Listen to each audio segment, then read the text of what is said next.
Okay. So good morning, guys. Just I'm going to go ahead with check for bending moment, and I explained this already. To check for bending moment, we are going to make use of the formula MD equal to beta B ZP Fy divided by gamma M. To make use of this formula, we have to satisfy two conditions. One is D by TW should be less than or equal to 67 epsilon. So that condition is satisfied. And also the second condition is to check whether it is a low shear or high shear. So we can make use of this MD equal to this formula only in case of low shear. So when we say a section is subjected to low shear, when 0.6 VD, where VD is the design shear strength of the section, is greater than Vmax value. Vmax value is the maximum shear force, okay, to which the section is subjected to as a result of the design load coming on the beam. Okay, only if 0.6 VD is greater than Vmax, in other words, only when Vmax is less than 0.6 VD, then we are going to consider the section as subjected to low shear. So in that case, we can make use of the formula given under 8.2.1.2, okay, and check for the moment capacity of the section. Okay, 1 second.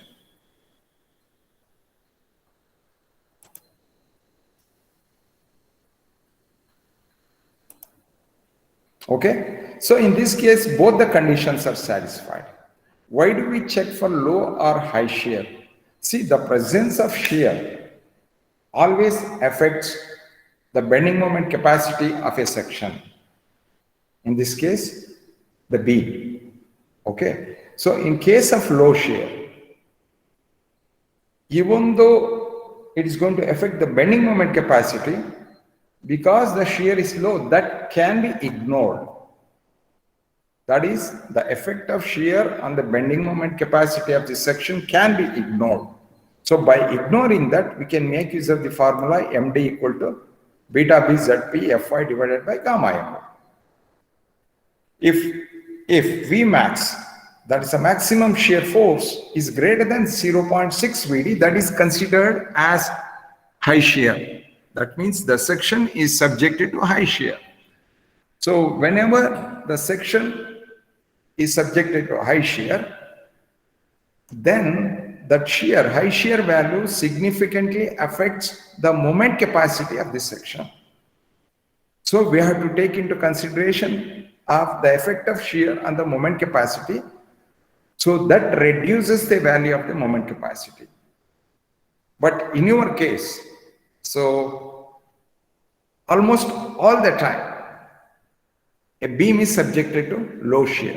So you only concentrate on this MD equal to beta B ZP Fy divided by gamma M.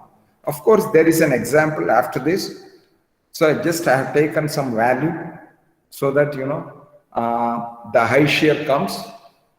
So taking that high shear value, I've calculated the moment capacity of this section. That is, I've calculated MD value, and I will tell you how that presence of high shear has affected the moment capacity of this section. Okay, so now coming to this, MD equal to beta B ZP Fy divided by gamma MO. Of course, that should be less than 1.2 ZE Fy divided by gamma MO. So if you open page number 53 of the code book, you will see that I explained this already yesterday.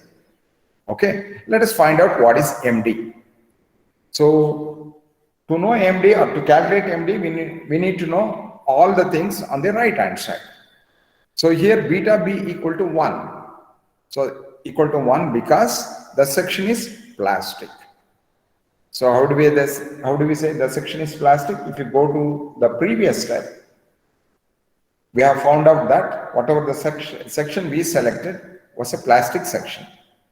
Okay, that's why I have taken beta B equal to 1, and ZP value is nothing but the ZPZ value I picked up from Annexure H, page number 138 and 139 of the code book. Okay, so of ISMB 300. So substitute that value 651.74 centimeter cube. Because we are substituting all other values in millimeter, convert this 651.74 millimeter cube into centimeter cube into millimeter cube by multiplying by 10 cube. Okay, Fy is 250, gamma MO is 1.10. Okay, find out what is MD. So MD is 148.12. That is the moment capacity of the section. And of course, the code says, again on page 8.2.1.2, just wherever you see this formula, below that there is a small paragraph of 3-4 lines.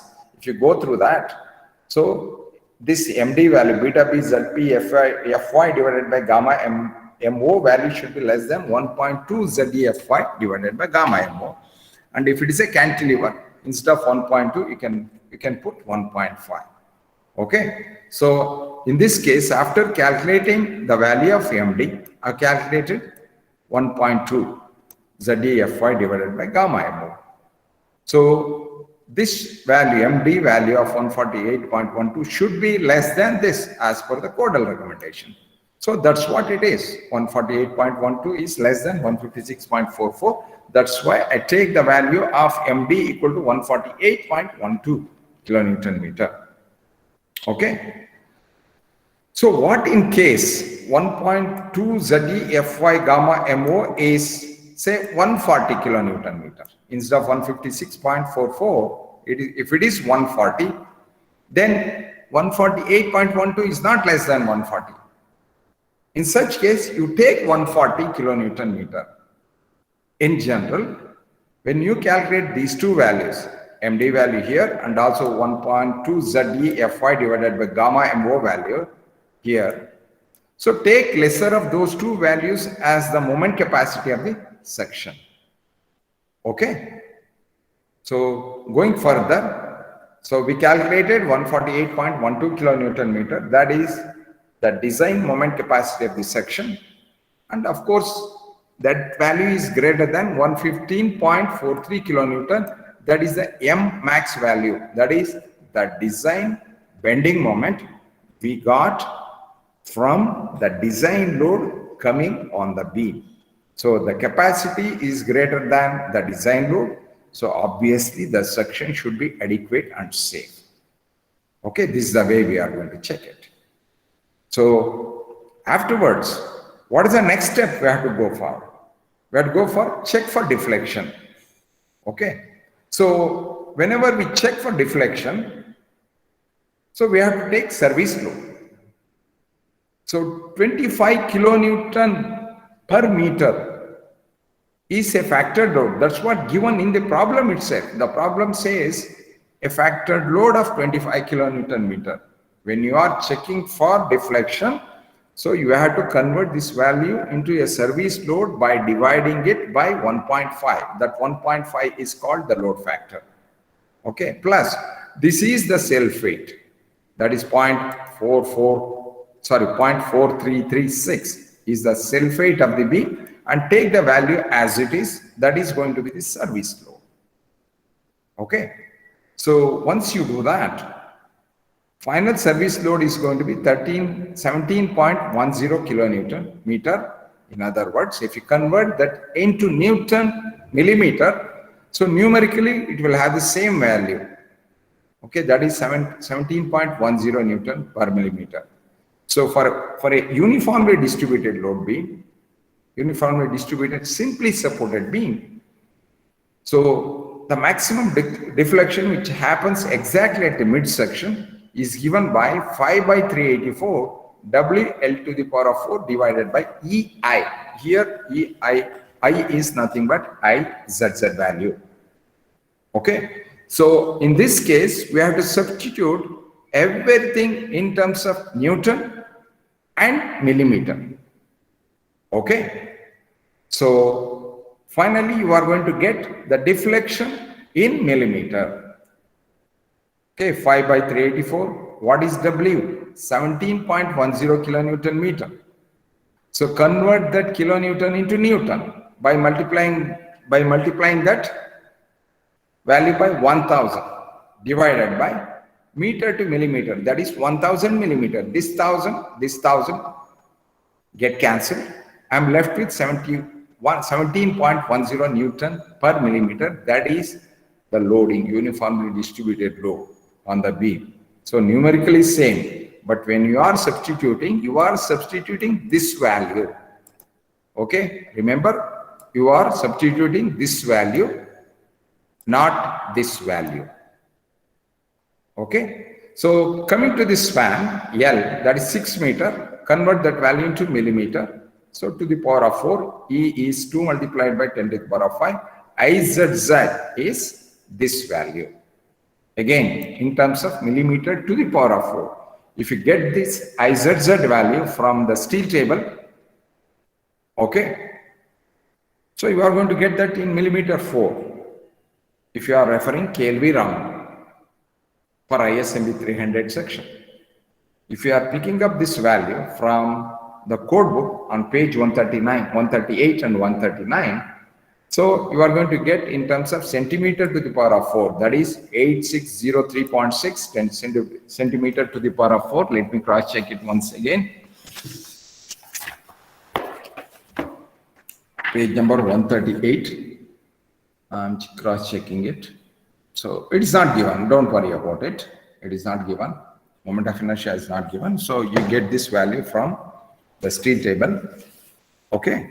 So substitute. And finally, you are going to get the actual deflection and under service load equal to 16.77 millimeter. But we don't know whether that is within the permissible limit or not. We don't know whether the deflection is too much or the deflection is within the limits. So to check whether that is within the limits, we go to page number 31, that is table 6 of the code book. Please go there. So I will give you 10 seconds to go to that table. Page number 31. It is in IS code. Open the code book, IS 800. Page 31, table 6. I hope you are on that page. So if you look at the left column of the table, under type of building on the top, you'll have two items. One is industrial building and the second one is other buildings. Okay. So here, don't worry about industrial buildings because the problem does not specifically say what we are designing is for an industrial building. So we don't have to worry about this part. So we only concentrate on other buildings. Okay. So under other buildings, we have two types of deflection. One is vertical deflection and the other is lateral deflection. So here we don't worry about the lateral deflection, we only worry about the vertical deflection. So under vertical deflection, live load, both for cantilever and for floor and roof. So whenever they say live load, because it does not say anything about the dead load, we are going to include that dead load as well. That is the self weight of the beam we are going to include. So we go with floor and roof. Okay, ours is the case of a floor system. Okay, under that, if you go for supporting column with supporting as written on the top, we have two types. One is elements not susceptible to cracking and elements susceptible to cracking. Okay, we go with elements not susceptible to cracking, and practically that's what it is. So what is the limiting span to that particular 300 value? It says span divided by 300. So use this L by 300. Then you come back to the notes now. After seeing the code book, you come back to the notes. So it says L by 300. You know where I got that L by 300 from.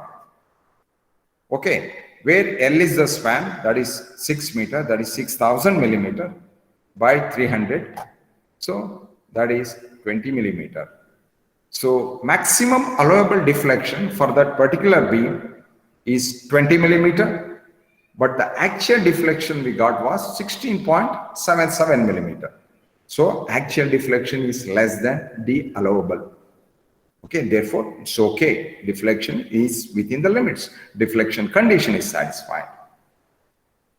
Okay, so once this is over, the next step is check for web buckling at support, that is at the point of concentrated load, and also check for web crippling again at the point of concentrated load. Okay, so about web buckling and web crippling, I'm going to go back to the explanation I gave you on in one of the previous classes. So that is, I will go. Wait for a second. See here, buckling of web. This is the way the web is going to buckle. So web buckling happens at the point of concentrated load. Okay. So here the beam is subjected to uniformly distributed load in our case. So where is the point of concentrated load? Concentrated load is acting at supports as reactions. Okay. So support is the place where web buckling takes place, if at all it does.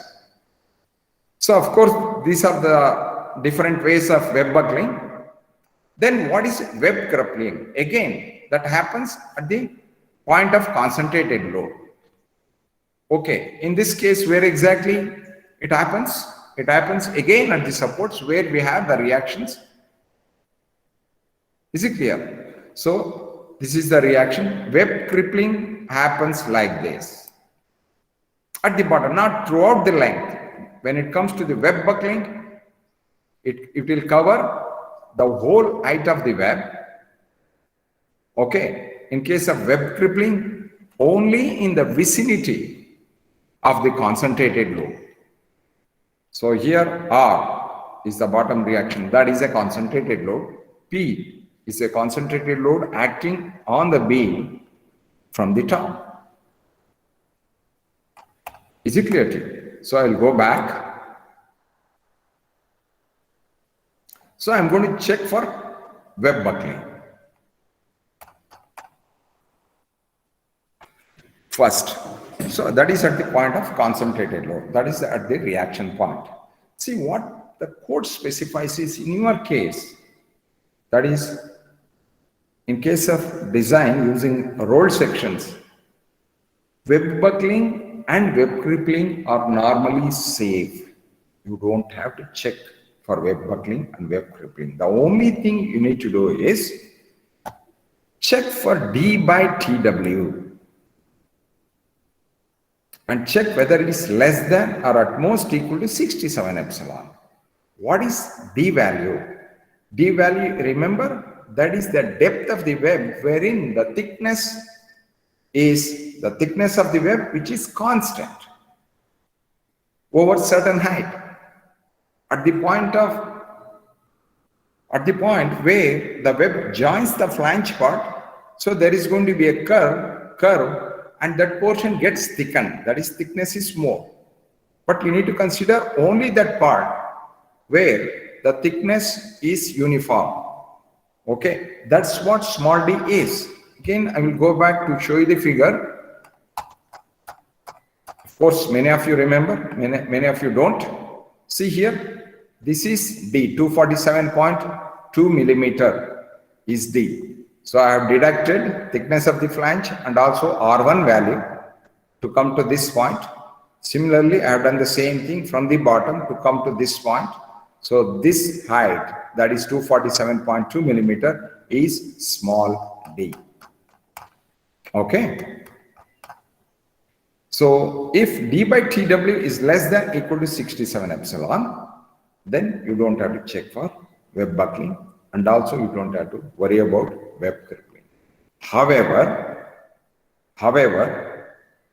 that is true for only in case of low shear. If a section is subjected to high shear, compulsorily you must check for web buckling and web crippling. But in majority of the cases, so for all those rolled sections, so it is going to be a case of low shear. Is it clear? So generally check whether it's a case of low shear. Make sure that check whether d by tw is less than equal to 67 epsilon, and write those two conditions. So you write a comment saying that there is no need to check for web buckling and web crippling. However, in this problem, I'm doing both web buckling and web crippling just to let you know how to do that calculation. Because when you go for the design of plate girders, those are all fabricated sections. There, web buckling and web crippling are critical. So you need to check for those things. If they are not safe, you need to provide stiffeners and you need to design the stiffeners. Okay, so let us go with check for web buckling and web crippling. Look at these lines I have written. This example is a case of low shear. However, the following check is done for the sake of completeness. More than completeness, I am writing or have done these steps, these two steps, just to make sure that you learn it. Okay. For check for web buckling, as I said, it happens at the point of concentrated load, and this one, support is the place where we have the concentrated load. What we have concentrated loads from outside, that is coming on the beam. In such case, you take the place where it is subjected to highest concentrated load and you check for that. So in our case, uniformly distributed load, concentrated load is the reaction at the support. See, B1 is equal to 100 millimeter, that is the width of the support. So practically speaking, so nobody is going to give to a 100 millimeter width for 6 meter span. This is nonsense. P1 is equal to 100 millimeter. Just for the calculation purpose, what I have assumed is, I have assumed the width of the support equal to 100 millimeter, that is 10 centimeter. Practically, it is going to be at least 9 inches, that is 230 millimeter, or 1 foot, that is 300 millimeter. Okay, practically speaking. But just for the calculation purpose, I have assumed B1 equal to 100 millimeter because the width of the support is not given in the problem. Okay. So if you open page number 67, 8.7.3.1 of the code book,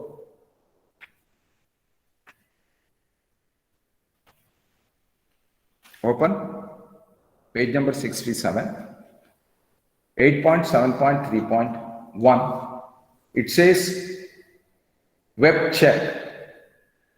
Web check, that's what we are doing here.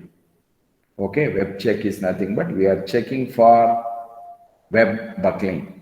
So there is a formula. If you go to the second paragraph under 8.7.3.1, second paragraph, third line, you will see B1 plus N1 multiplied by TW, where B1, what is B1? That is the width of the support.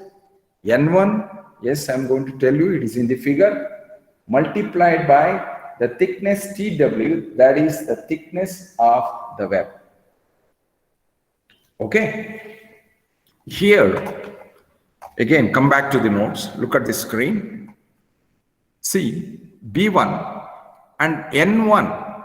See, from the edge of the support, we are going to draw a line at 45 degree.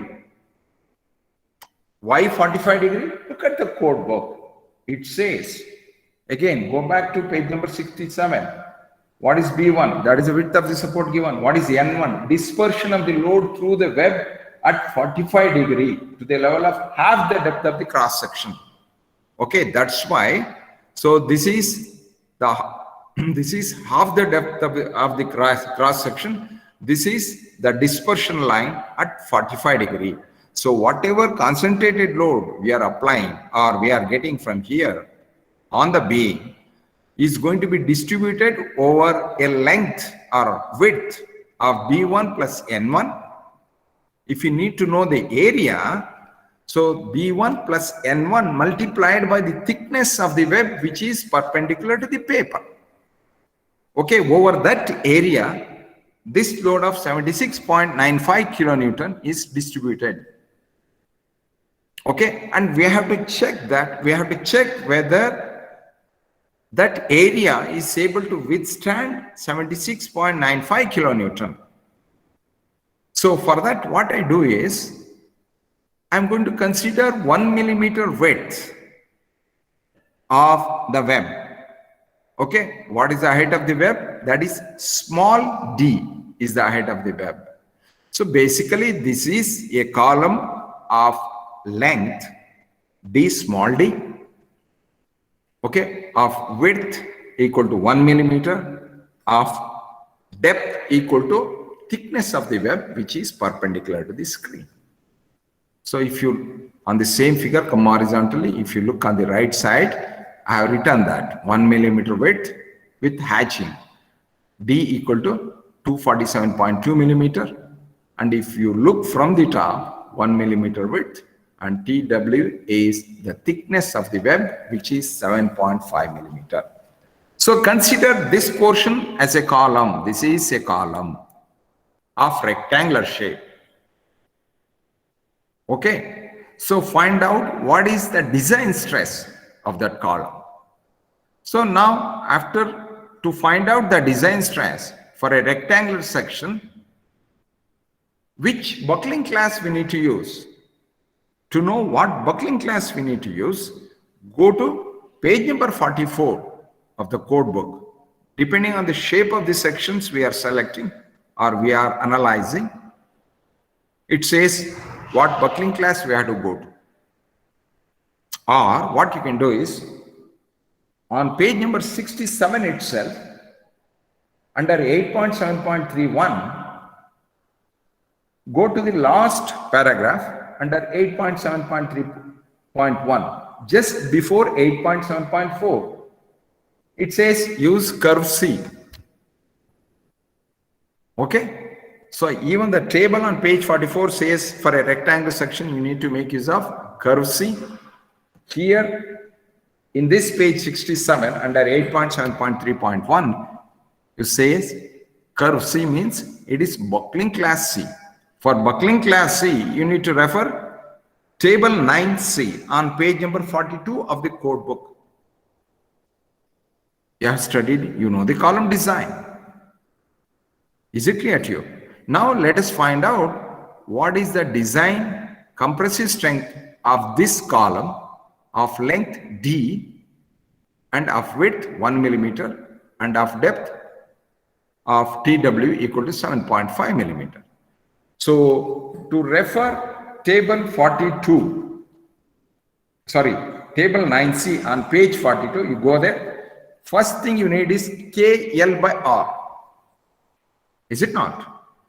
So K is a factor. Here I have taken K as 0.70. Take it. That is given in the code book, not from the table. It is given in the code book. Again, I have to go back and explain it.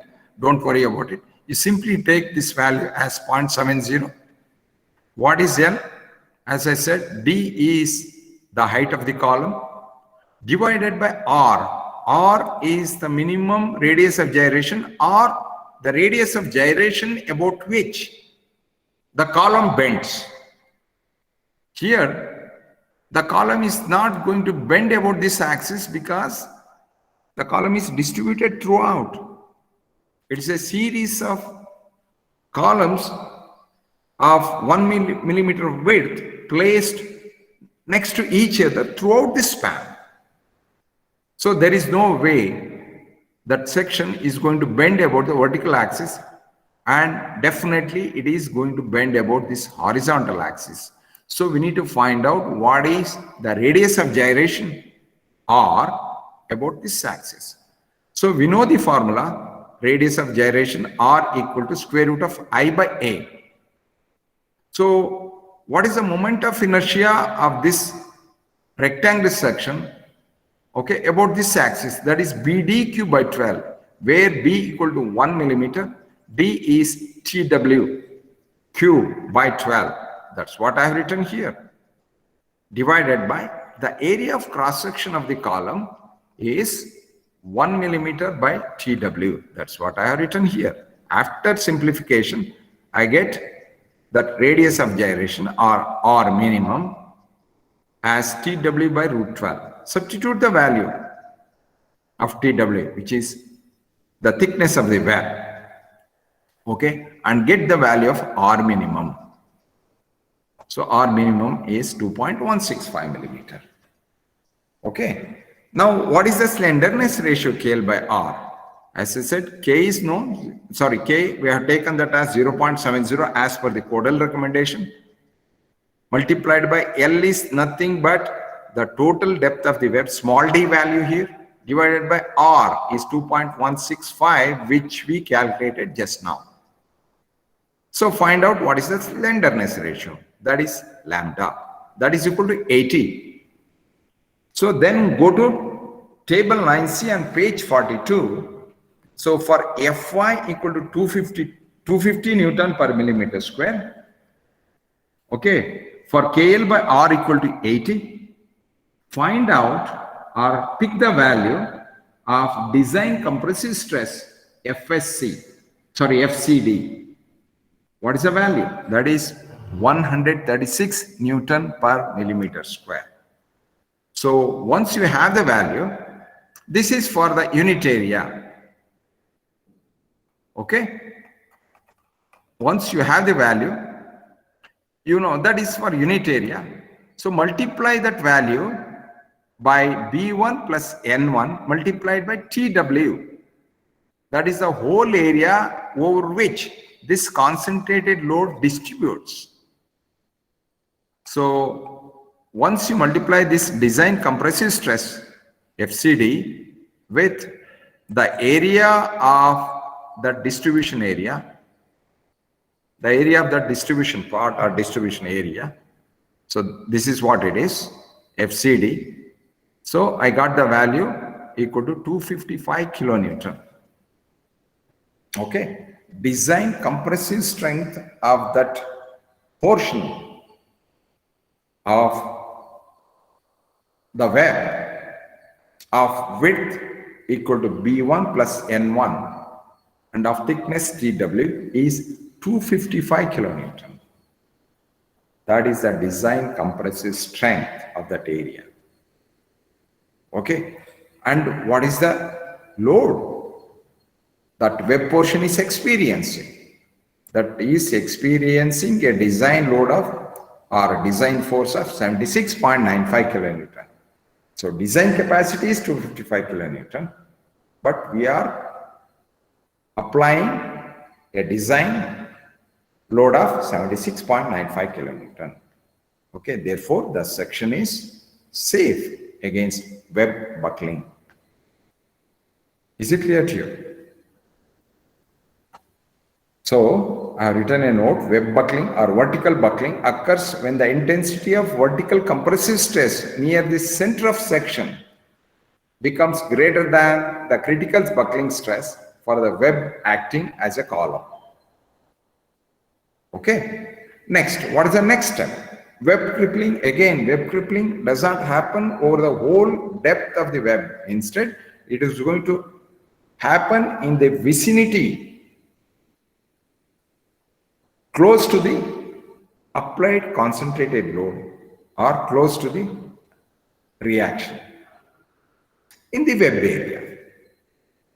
Okay. So for this, what we do is, again we go to page 67, right? Go to 8.7.4, page 67, second column. Please go there.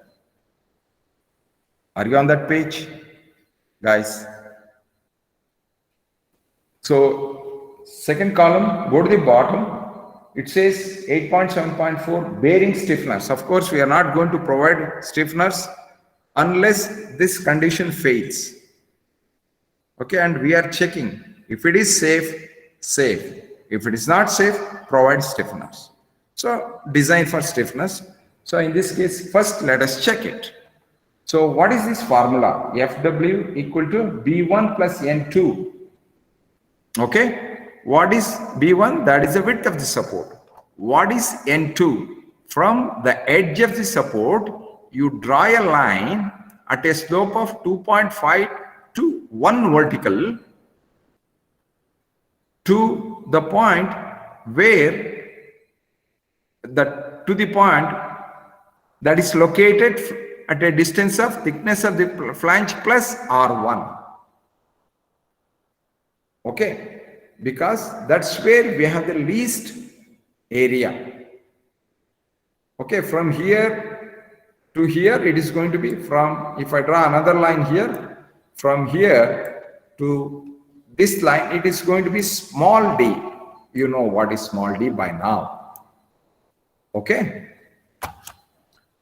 So up to that point, you draw a line.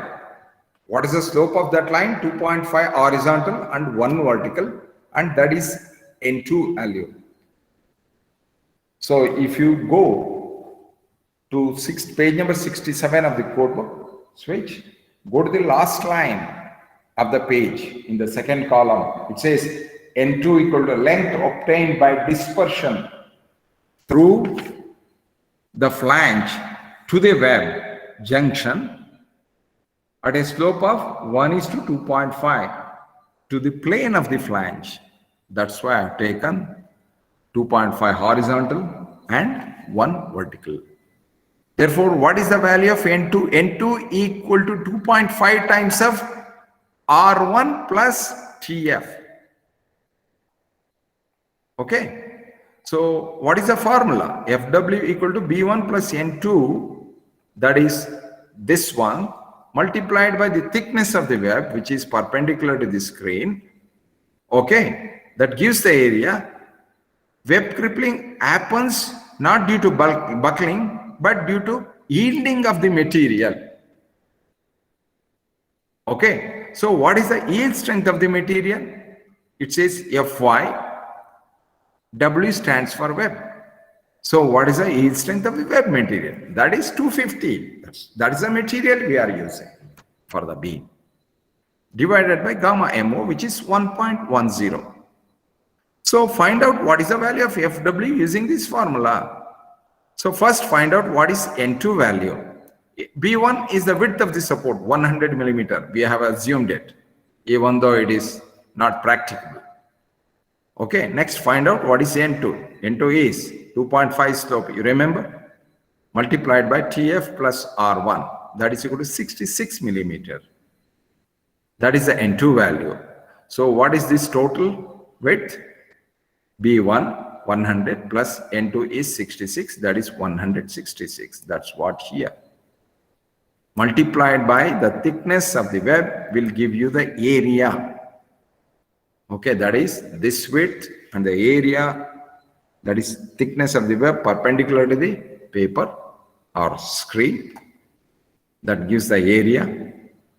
Okay, and FYW is 250 divided by 1.10, and of course convert that value into kilonewton. So we got the design strength of the section against web crippling failure equal to 282.95 kilonewton.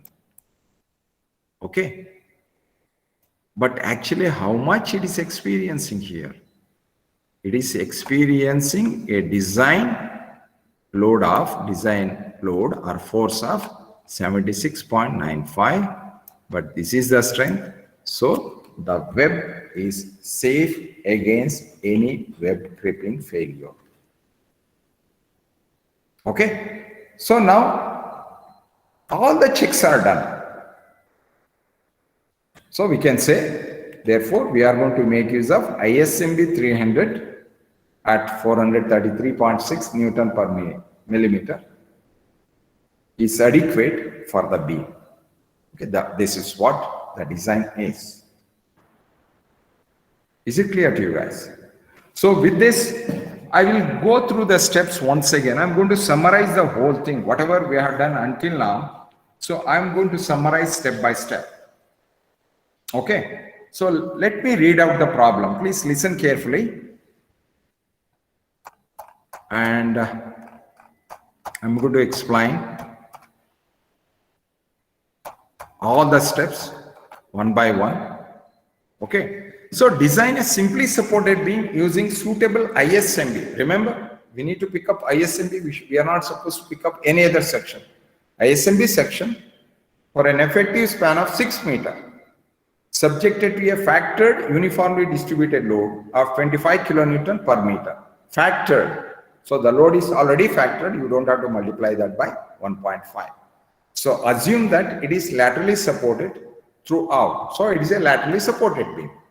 Apply all necessary checks. Apply all necessary checks means check for shear, bending, web buckling, web crippling, check for deflection. All those are checks.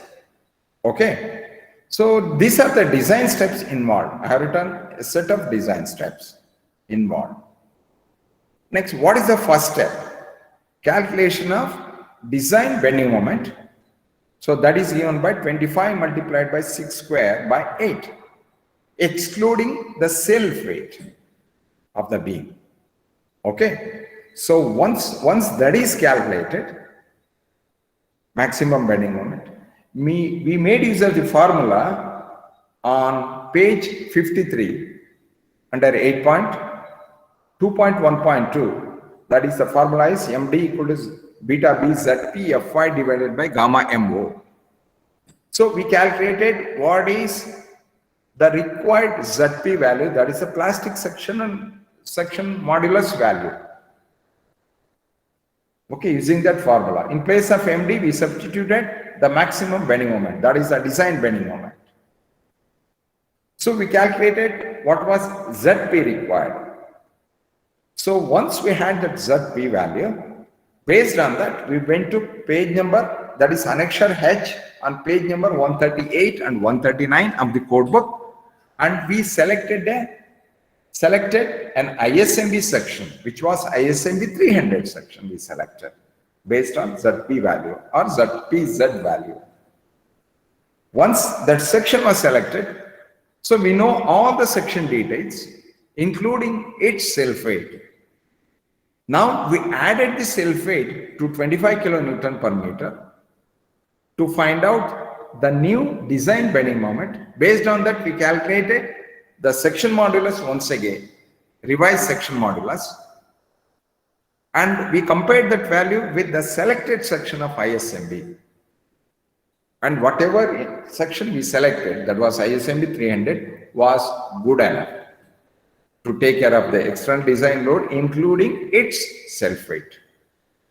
So as I said, we can then, as I said before, we can ignore the fourth step, that is revision of the section requirement by assuming certain self weight, say 0.5 kilonewton per meter, or even safer side 1 kilonewton per meter. Then you don't have to revise that section once again. Okay, you can skip the fourth step. Anyway, finally we calculated the moment, we selected a section. The section we selected was ISMB 300. But we did not know that section was adequate. Is it not? Unless we checked it. So, what was the first check we did? The first check we did was to check for bending moment, to check for shear.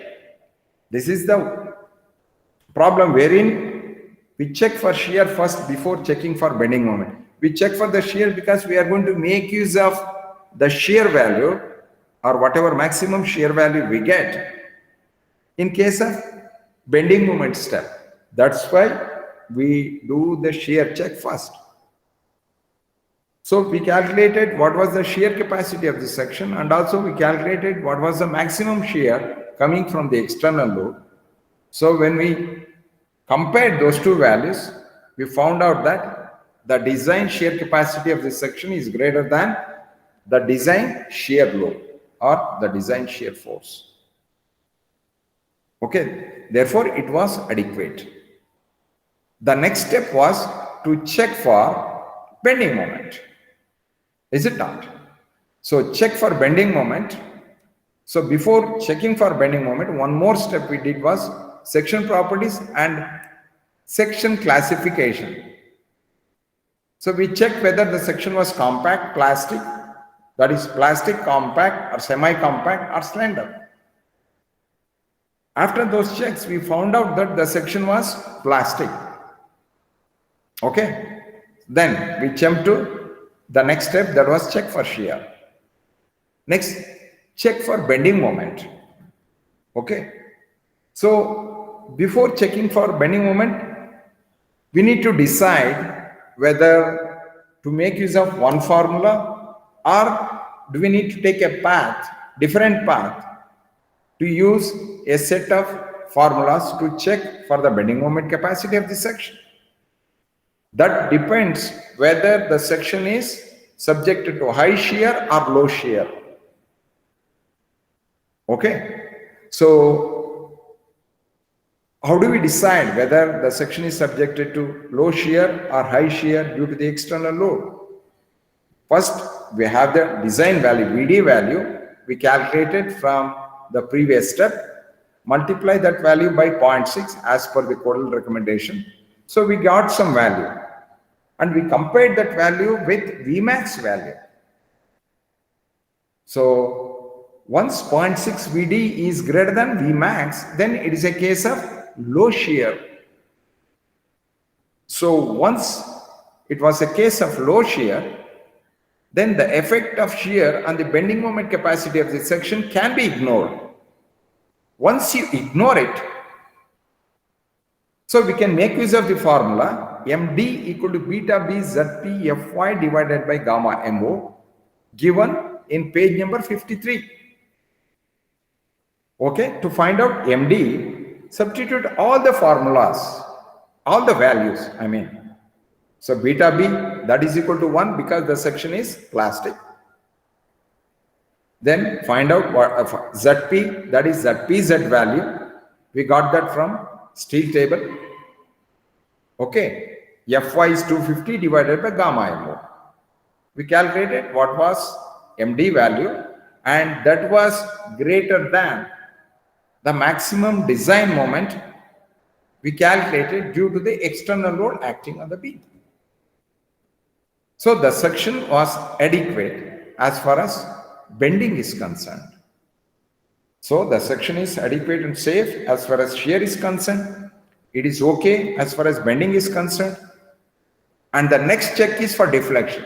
We always do deflection check for service load, not for the design load. Okay. So to check for deflection, we calculated, one second please.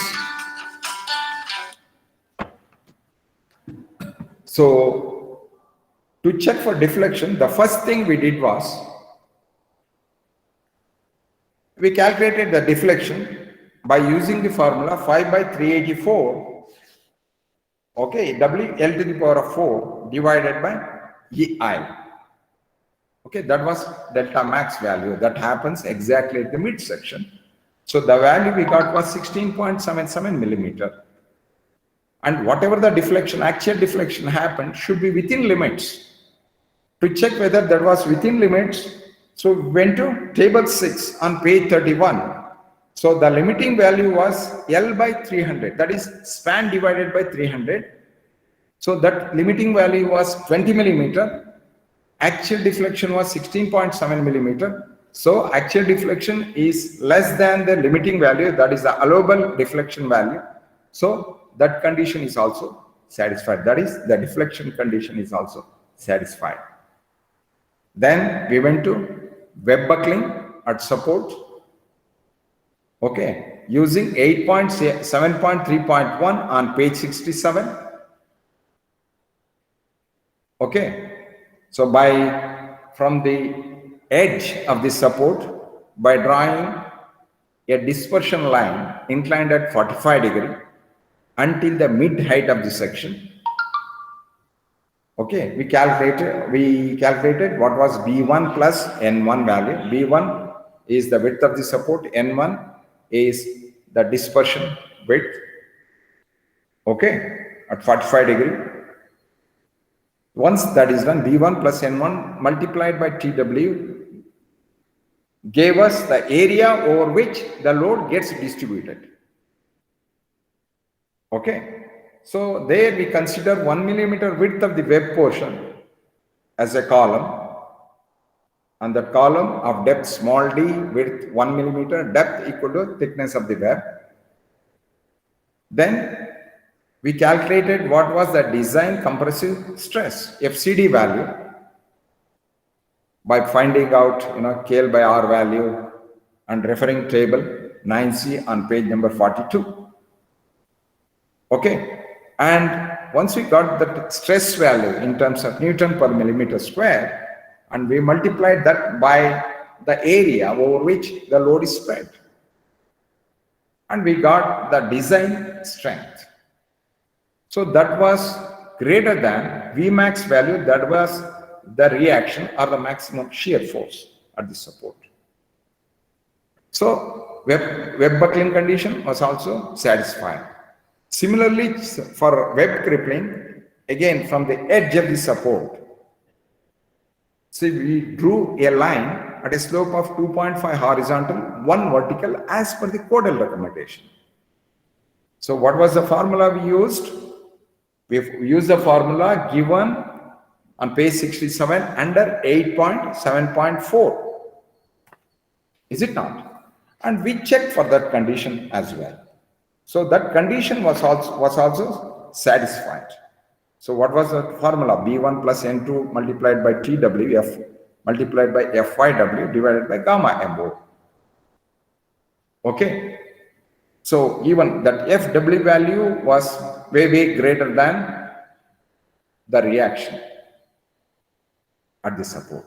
So even that condition was satisfied. Therefore, whatever section we selected, that was IS MB 300, was good enough to use as a beam, okay, for that particular span of for that particular effective span of 6 meters. Okay, guys, is it clear to you? So any doubt? So we will continue in the next class. I hope this is clear. Okay, see you then, guys. Take care.